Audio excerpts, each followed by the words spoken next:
Welcome to Childhood Trash, a dumpster dive into our childhood nostalgia where we re-examine some of the most influential media from our youth in order to answer the question, tragic or nostalgic. I'm your host, Pia LaPlaca, joined by my co-host, Maggie Kickin. Hello. Hi, Maggie. Hi, Pia. So, what are we talking about today? We are talking about Kickin' It. Ooh! I'm Season so excited. 1 through 5. This show is so silly.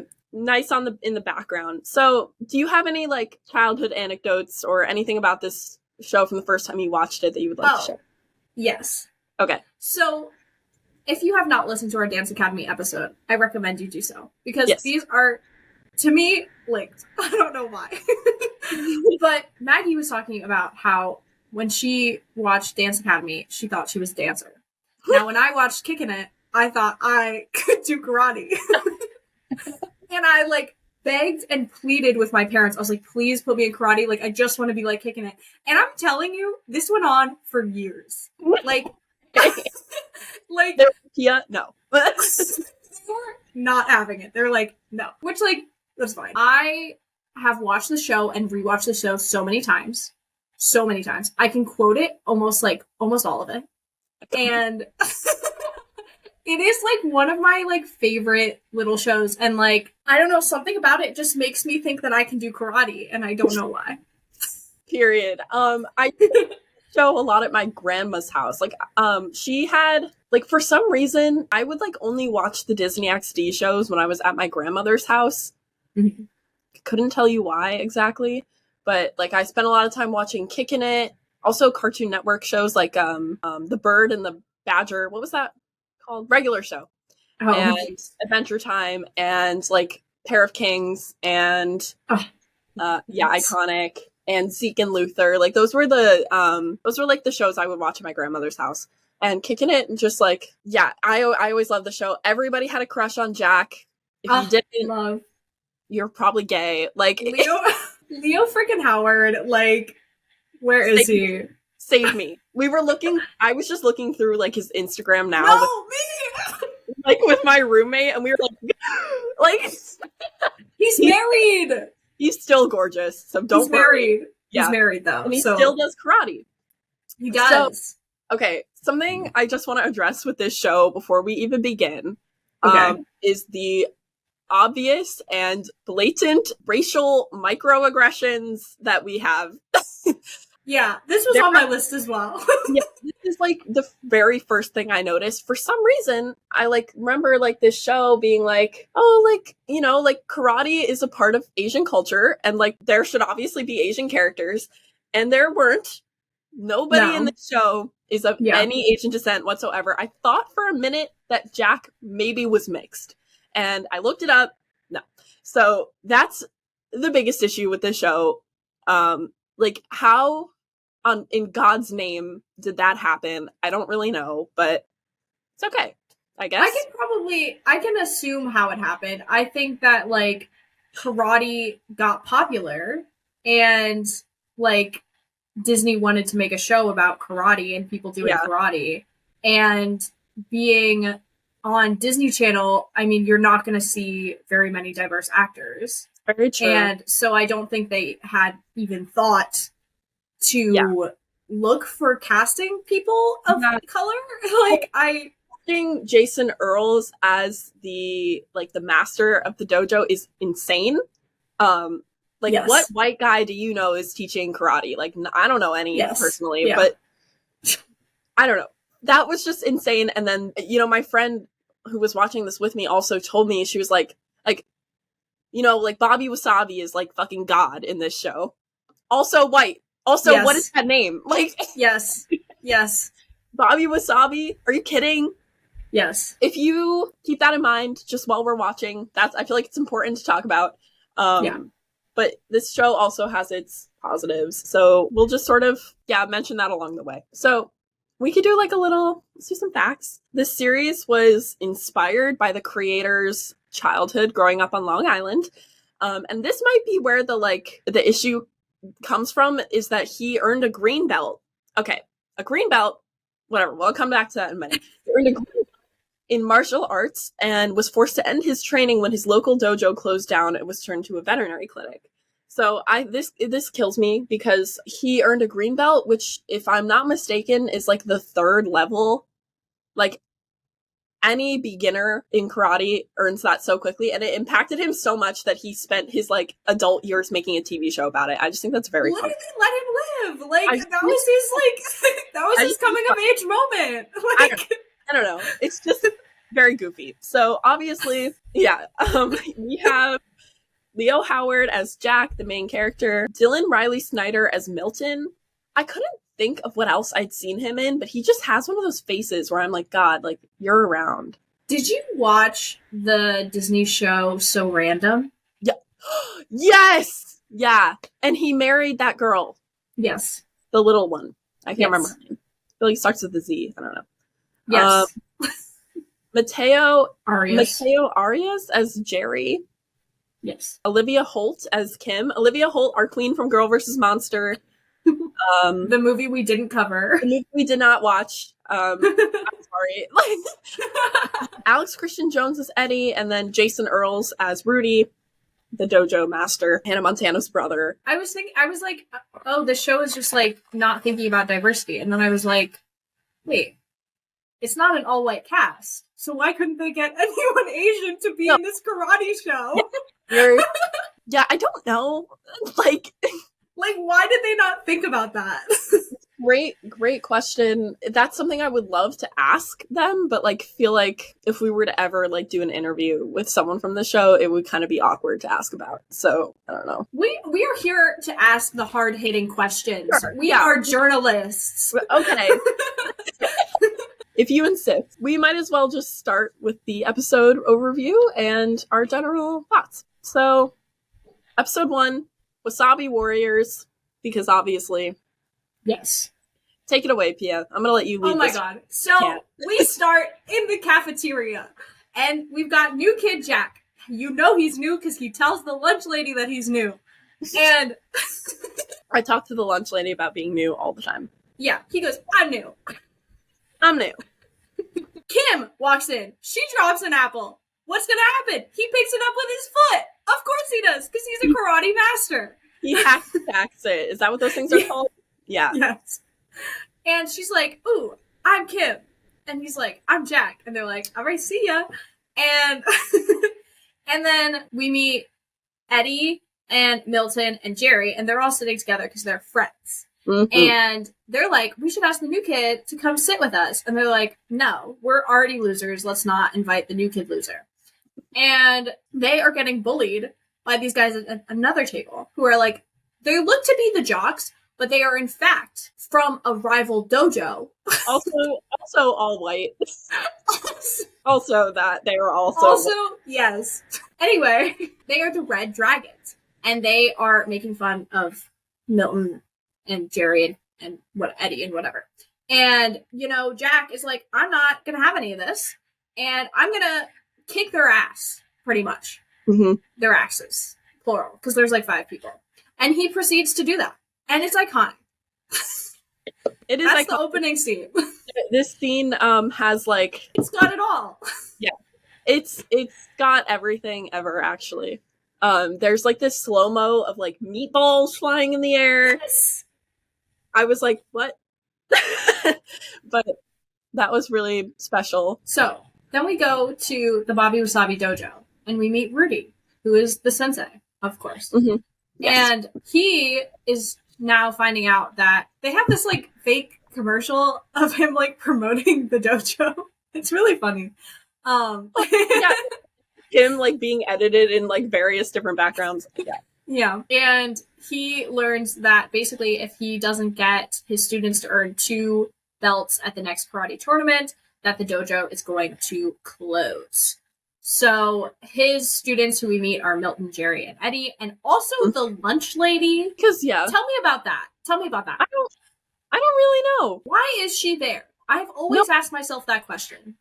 I don't know. Like, I think she's one of those, like, Disney actors that you just kind of see around. Like the guy that plays the like hot dog stand person in Wizards of Waverly Place. You're like, oh, I know that guy. He's just like around. You know, he's always out in the street with some like hot dogs, and he's like, hey, I don't know. Sorry. they basically recruit Jack, or they're trying to recruit Jack because they saw him and he's like slay, and like they didn't expect that. And he is running from mall security. Can't remember why. Because he's a skateboarder, also hot, and and there's no skateboards allowed in the mall, and so the security guard is like chasing him down, and then he does a flying kick into the wall of the dojo. Yeah, so perfectly outlines the poster. Right. They just hear, of course they're talking about him, and he literally crashes into the studio as they are doing that. So later, Rudy tells Jack that if he like joins the dojo and helps with winning this like tournament that's coming up against the rival studio, he will help Jack stay out of trouble. So that's cool. Yes. And it's key that Rudy tells him that he will not have to go to juvie. Right. And this is like, it's giving Glee. Yeah. Because I love that episode. Because that's not what the security guard told him, but he's telling Jack that he would be going to juvie. Anyway. Right. Jack is like, oh, I like skateboard and I don't have crazy karate experience, but my grandfather was a karate sensei who trained Bobby Wasabi, who is like Rudy's like I mentioned earlier, God. The dojo was built on the principles of the Wasabi Code. Do you know the Wasabi Code? Oh my God, it's like I literally just heard it. Do it again. Tell me the Wasabi Code. I think okay. Now, if I get this wrong, no one sue me. Okay. We swear by the light of the dragon's eye to be loyal, honest, and never say die. Wasabi! It hurts a little bit. It hurts. It's like, it's like, okay, why are we yelling about freaking a sushi condiment? But okay. Jack visits the Black Dragon dojo where he discovers that Kim is also a Black Dragon and she's like super good at karate. And Kim asks Jack to join the Black Dragons, but he declines because of the deal he made with Rudy. So they are going to, I don't know, they're going to compete against each other pretty much. Yes. And so we've already met kind of the Black Dragons, and there's like the main Black Dragon who's Frank, and he's kind of like a main antagonist. But then there's the sensei at the Black Dragons, who is also important because he becomes an antagonist later on. And I just really like, there's a subplot that is mentioned in like one line, but it's said that the sensei is dating Frank's mom. I just really love that. Like, I think that's really funny. Like, of course. There's a few your mom jokes in this that made me laugh. But basically, we're at the tournament. It's going to begin. Frank's sensei Tai has him try to get rid of the competition during the tournament by cheating and kicking the back of Jack's legs by like folding him. And Kim sees this and decides to quit the Black Dragons, and Jack helps them win the tournament against the helps them win the tournament against the Black Dragons and wins a belt for the Wasabi Warriors. So true. It's snowing outside right now. I just wanted to. Is it really? Yeah, it is. It's like a light snow, at least where I am. I want to say, before we move on to the next episode, I love this episode. Everything that we've said aside of like the cultural appropriation stuff, I think this episode really functions like really well as just like an entire like story. And I like that it could like almost be like a Disney Channel original movie. Like if they just expanded it. Right. And I think it's like a really perfect first episode. It's very like, I'm invested in this and I like the characters. I will say that Kim also bothers me. I'm sorry, like maybe I just hate women. But yeah, I think you hate women. But her like personality in this is like, yeah, I'm that girl. Like I did not have a crush on you. I am like so cool. Like she's just kind of like, there's like those scenes in movies where like there's one person trying to like get everyone to quiet down, and then this like girl comes up and she's like, shut up, and they all listen to her. Like she just has that like vibe. Yeah, I mean she's definitely not like my favorite, but I think she's, the way that like different parts of her personality contrasted, I think is really funny. And like creates a lot of like comedy in that. Yeah. I think like, I don't know if you'll like her more as the season wears on. I really don't probably not much about this show. So we'll see. You probably won't. Yeah, probably not. It's okay. So episode 2, Fat Chance, and this is another one where you're like, oh my god, yikes! Like, should we explain? Do you want to explain? Go for it. I'm gonna take it away. So you got this episode is about a former sumo This episode is about a former sumo wrestler who is now a custodian at the high school. Worm. Like word. And the entire plot of this episode is about trying to get him back to wrestling again and just back to his former glory because he's a nice guy and he deserves the recognition. Sure. Now, what's wrong with this episode, Maggie? So, like this episode's like kind of a giant fat joke. Like, yeah. It's like there's one point where Yoshi jumps in the cafeteria, or literally he walks in, just kidding, and everybody like gets like shaken and thrown in the air. It's yeah. They called him the whale for real. It's crazy. They did. I think that it's like very indicative. I mean, the title is literally called Fat Chance, so like it's not really being very careful with their feelings. Nope. And like sumo wrestling is a very like, I don't know, it's like respected, and it's a sport. It's an know, athletic thing, and these people like purposefully have to like bulk up, so it's a little silly being a show about karate and making fun of another Asian form of like combat. It's just very like, what? I mean, I didn't think that it felt like it was making fun of sumo wrestling, because I think it was kind of like trying to like bring this guy back to like his former glory and stuff, was kind of like having the kids take it more seriously than I think they would have. But I think that they do kind of take it seriously from the beginning, because they see like he's heralded as this like really respected sumo guy. I don't know. It didn't rub me the wrong way that way, but I definitely can see how like just the like insensitivity around fatness is not great. Yeah, definitely see that as well. So yeah, but basically I mean, the whole like inciting incident about this episode is that Milton, who is like, again, if you haven't seen the show, he's like this very like lanky, nerdy looking guy, and he wins a spelling bee, and he gets the cutest little tiny trophy, and he wants to put it up next to Jack's trophy that he just won for the wrestling team. Yeah. And he is trying to do that, but it's like up on this really high place, and while he's trying to do that, he like falls and is caught by Nakamura, who's the custodian and the former why can't I fucking say that? Former sumo wrestler. There you go. Yeah, the little trophy is this like little metal bee like on a toothpick. It's so funny. It's so cute. I love it.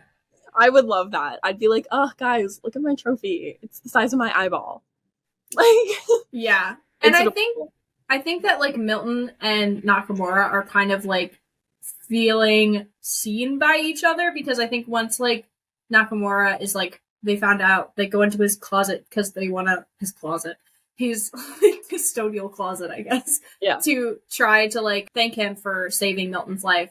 They find out that he was this amazing sumo wrestler and that he lost this one tournament, and everyone kind of stopped paying attention to him, and Milton's feeling very unseen as well. I think they kind of bond over that. But he does also cause Nakamura to lose his job. Yeah. So that's not good. Kind of an L. And like he feels bad for doing that, so he offers to like take on Yamazaki himself, who's like the opponent that Nakamura wants to. Milton is fighting this giant like sumo wrestler who's obviously a lot stronger than him. He's like pushing him, and the guy's just not moving at all.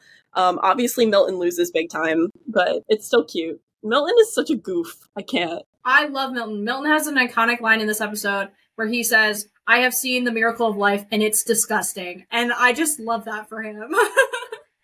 He's so silly. Like, I love him. He's so funny. Yeah. But because of Milton's bravery, Nakamura finds the strength and confidence to sumo wrestle Yamazaki, and he takes over for Milton and ends up winning the match. So, woohoo! Yay! Former glory restored.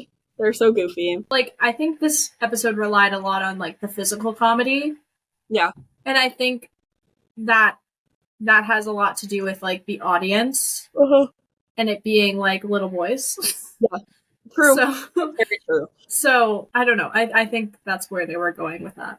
Right. Agreed. So, episode 3 is titled Dummy Dancing, and it starts with a series of mysterious pranks that get pulled on the Wasabi Warriors. So, they're like, it's like a Wednesday, and Leo's like, my favorite day. Fresh wax floors on Wednesday. Perfect for a lunch tray sliding championship or whatever. It's like, what? Basically, Milton slides too far on the floor and in the school hallway and crashes, and it is discovered that grease has been put on it. So they're like, yes, and this is where we meet Neville. Neville! Oh my god, I forgot that he was in this. So Neville, another part of the pranks, is that Jerry is taking, this is so funny. He's taking a shower, and he has, like, when he does his, like, shampoo, conditioner, or whatever, it's actually pink hair dye, and then for some reason, like, his eyebrows are also pink, like, so the, like, hair dye just dyes him. Yes. And he's, like, freaking out. And then Kim and her cheerleaders are getting students pepped up for the basketball team, and Kim gets stuck on the basketball banner when she tries to run through and break it. And then finally, Jack notices that the girl he likes, Heather, is reading a note that he left at her locker, and is starting to walk toward him. And he has Milton and Jerry, like, spruce him up by spraying deodorant on his armpits and, like, delinting him. And he discovers that someone has put blue cheese in his cologne. And he's like, what the F? And he can't stand the smell, which causes him to throw up on Heather's shoes. And then, like, everyone throws up. Yep. Yeah. It's one of those. And then you just see Neville, like, coming down the stairs, like, with something on his nose to hold it together, and he's like, wah. So his name in the show is Truman, but referring to him as Neville from now on because of iCarly, obviously. Yes. Who else? And he's this, like, obnoxious student whose father controls the mall's security cameras, and they discover that it's been Eddie the whole time. Wait, is his name Truman? Yeah. And so they find out that Eddie has been the one pulling the pranks because he's the only one who hasn't had one pulled on him. And they find out he's doing this because he's being blackmailed by Neville, because Neville, you know, has access to the security cameras and saw that after karate practice one day, Eddie was dancing with a, like, punching dummy or, like, whatever. Yeah, he has basically this, like, tape that's embarrassing, and he is using this blackmail to get him to do the pranks. Well, he also kisses it, so there's that. Yes, there's that as well. Okay, so to get him out of the blackmail situation, Jack, Milton, Jerry, and Kim sneak into Truman's office to retrieve the flash drive with the video on it, and they do that successfully, but the next morning, Truman shows up to confront them at the dojo, and, like, is like, why did you take my flash drive? And they show Truman this embarrassing video of himself freaking out, but state they won't post it because they're not like him. They're nicer. And Jack tells Truman that both videos should get deleted and he should stop messing with him, which he agrees to. Problem solving. There's one, when they're, like, they have this whole plan to get the flash drive back, and I really like how they do it because, they have, like, all these different little, like, each person has, like, a job to do. So Jerry has to, like, Jerry was, like, raised by wolves. Like, fun fact. And he is gonna, like, distract the guard dog. And Kim is in charge of the, like, security guard. And the security guard is, like, this, like, she has been in, like, a bunch of stuff, the actress. But she distracts her by showing her the newest celebrity workout craze, karate lotties, which means you just have to act like a dog. It is so funny. What? I love it. I love it so much. And then, like, and then Milton and Jack get into, like, the security cam thing, and there's, like, lasers, and, like, Jack does... Okay, every episode of Kickin', you have to expect that there is going to be a sequence of Jack doing something cool. Yeah, and this is that. Doing flips and catching things with his feet or something bizarre. Something awesome, you mean? Yeah. Sorry. Awesome. And that's how they disarm it. They have to go through a bunch of stuff, and they, like, it's so fun.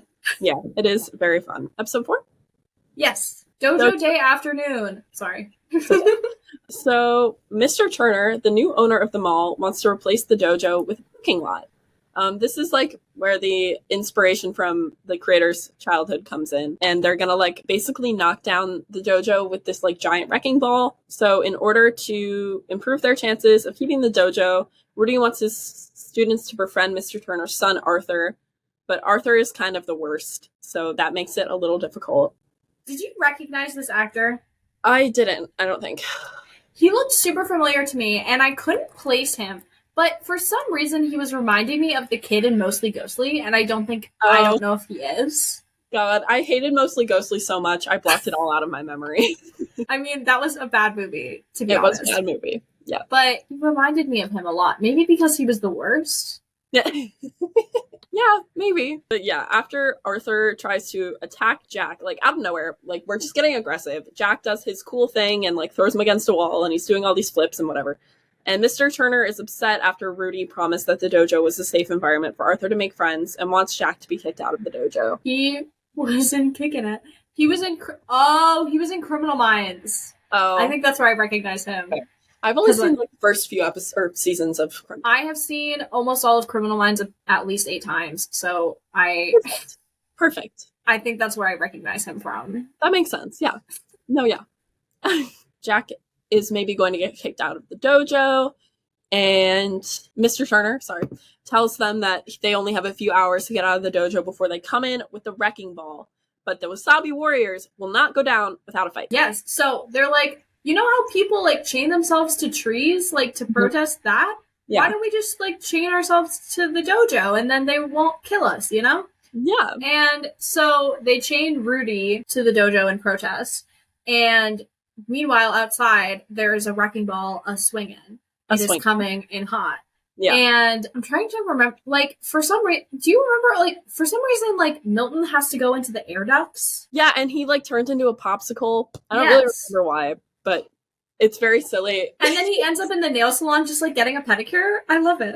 He is so, like, goofy. Like, I don't know what it is about his face, but it looks like if, like, the characters from Gravity Falls were turned into real people. Take it as a compliment.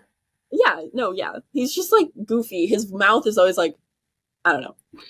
Basically, they just bring the wrecking ball in to, like, scare the Wasabi Warriors into leaving, but it gets out of hand because Arthur actually tries to destroy the dojo because he's a psychopath. And he is. Obviously, Jack takes it into his own hands and obliterates them. Just kidding. Just stops it from happening by defeating Arthur. And after seeing what his son has done and what the dojo is all about, Mr. Turner decides to let the dojo keep standing. You know, I think the actor who played Arthur, one, I feel like it's a sign that he's evil because his name is Arthur, but also, I think he played a child murderer in Criminal Minds, and I think this actor has the face for that. Okay, yeah, I agree. He's a little scared, for sure. Yeah. Yeah. So, this I love this episode! They're LARPing! LARPing! LARPing is happening, in case you were wondering. Jesus Christ. So this episode is called Sword. I don't think you're having as much fun as I am. I have more fun with Dance Academy, TBH, but I'm still here for it. This episode I remember very well. Like, I remember watching this when I was younger. What is it about? So it's called Swords and Magic because it's about a game of Swords and Magic, which is a LARPing game where Milton is the king, Miltonius, and I just love how you said that. Okay. He is going to like participate in this with like his like other goofy little friends, and he wants like the kids at the dojo to like help him and be his team, and he rented out costumes for them, and like he's very excited. But they're like, nah, they're like, that's lame. No, like nerds, but we're not that kind of nerd. Exactly, which I think is very clear. And so he's like, shit, I'm gonna have to do this all by myself. My friends literally are abandoning me, and that's that. And so he talks to Rudy about it. And this grown-ass man is like, I'll LARP with you. And I think Jason Earls was, like, in his 30s when they shot this show. Like, he was, like, significantly older than everybody else, which is very funny. As he always is. He just looks younger, so it's kind of okay. I mean, he was, like 26 in Hannah Montana, so... Yeah, I think he was, like, very old compared to everybody else. Yeah.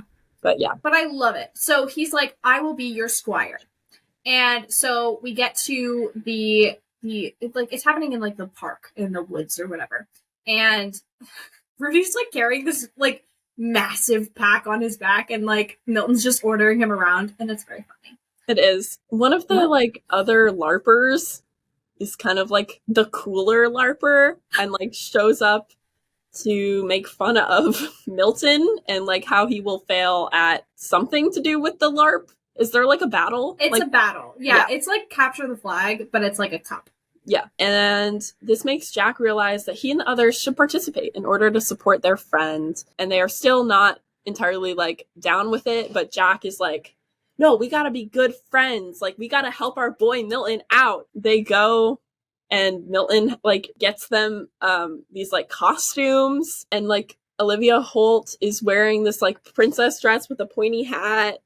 She's like eating a little bit, like but basically on the way to the park where the battle is taking place, Jack, Jerry, Kim, and Eddie run into a few different problems after Eddie gets them lost in the park, but okay. Yeah. So first, like, Jerry gets attacked by a porcupine. Right. And then Eddie falls into a bunch of mud. Mm-hmm. And Jack hits himself in the head with a tree, like runs into a tree. There's also a bee's nest that they have to... A bee's nest? Yeah, something like that. A beehive. Fuck me. Okay. A beehive that breaks on the ground and they have to run away from the bees. Giving Hunger Games. And then Kim gets like caught in like a bush or something, and then Eddie hacks off her hair. Yeah. And she's insane.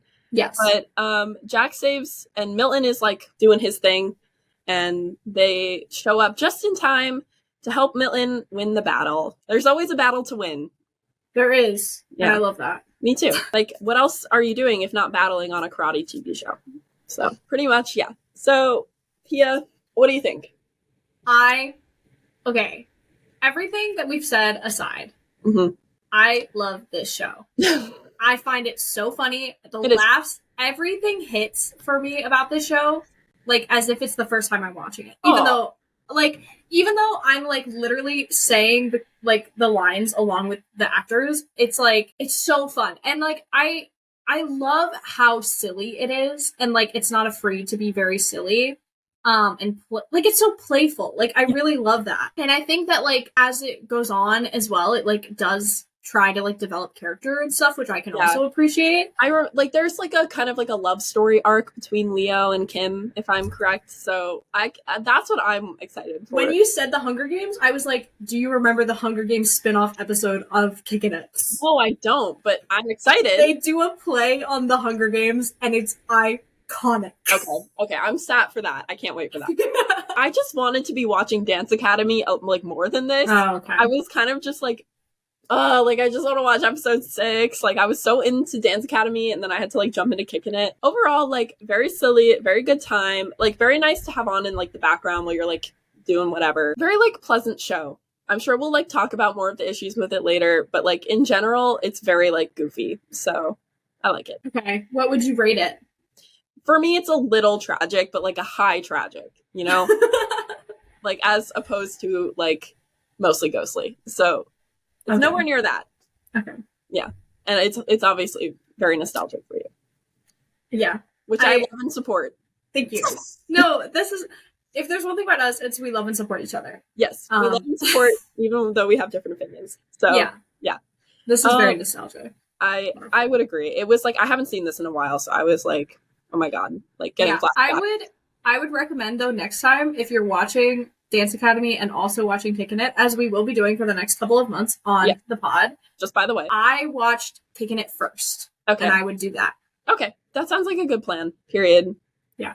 Okay. So coming up, we're watching more Dance Academy and watching more Kickin' It. We'll be watching 5 episodes of each at a time. Mm-hmm. And that is how we will be continuing until we're finished with both first seasons. We might have a movie thrown in there somewhere, but that's like in March, so don't worry about it. So don't worry. Just binge watch these shows and then you'll be set. Yes. And they're so fun. They're very easy to binge. Yeah. Yeah, agreed. So thank you so much for listening to this episode of Childhood Trash. You can follow us on @ChildhoodTrashPod on Instagram and TikTok. And you can follow Pia @Pia La Placa. You can follow Maggie @Maggie and Keating. We will see you next Thursday. Bye.